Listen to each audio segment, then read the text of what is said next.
Today, I will be telling a classic Russian folktale. This story deals with themes of vanity, self-obsession, ego, trickery, and the dangers of being gullible.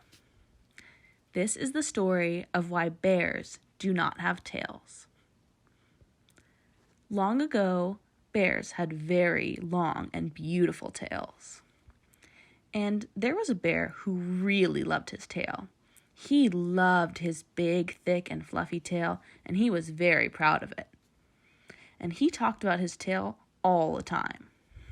One day, he stumbled upon a bird and began to brag about his tail. He told Bird about how his tail could keep him warm in the cold winters. "Don't you wish you had a tail that could keep you warm?" boasted Bear, and he let out his tail for Bird to admire. "It is so soft," said Bear. "Much softer than your tail, made of brittle and light feathers." Bird was not happy and flew away.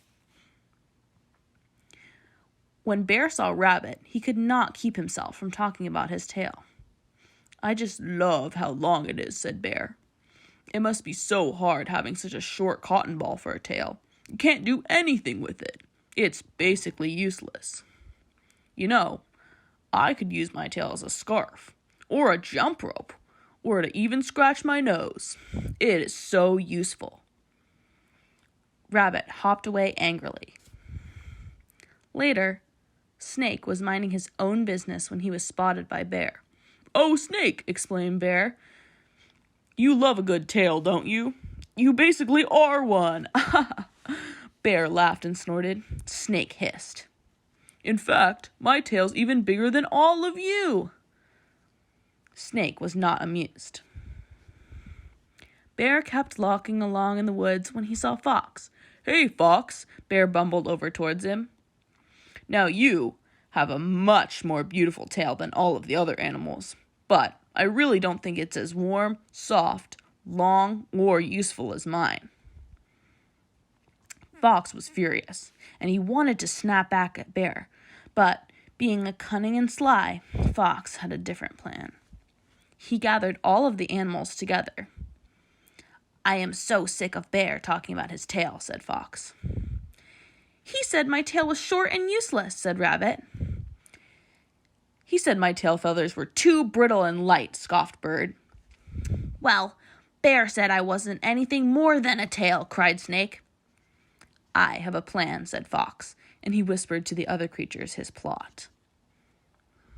Fox waited near the frozen lake with a big pile of fish.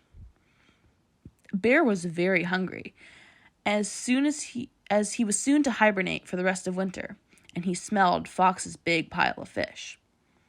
"How did you catch so many fish?" Bear exclaimed as he looked down at Fox's pile. "Using my tail," said Fox.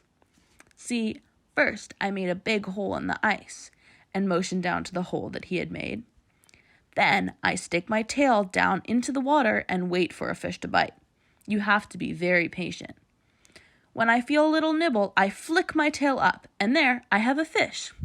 "I could easily do that," said Bear, "and I will catch an even more and even bigger fish with my tail." Fox snickered to himself, knowing Bear would not catch any fish because he was lying and only had pretended to catch all those fish with his tail. Fox told Bear he would wait behind a tree. He laughed at Bear. Then he ate his fish and went home. Bear sat very still for hours and hours, and day became night. But Bear kept waiting and waiting. Bear was so tired and so hungry, he fell asleep. And as Bear was sleeping, it began to snow hard. As Bear snoozed, a blizzard formed around him, freezing him and tucking him in under a thick blanket of ice and snow.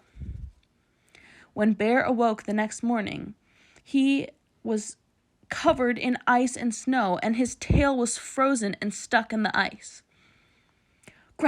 Bear grabbed his tail and yanked hard, but he couldn't get it. He tugged, and Bear's tail had snapped off in the ice.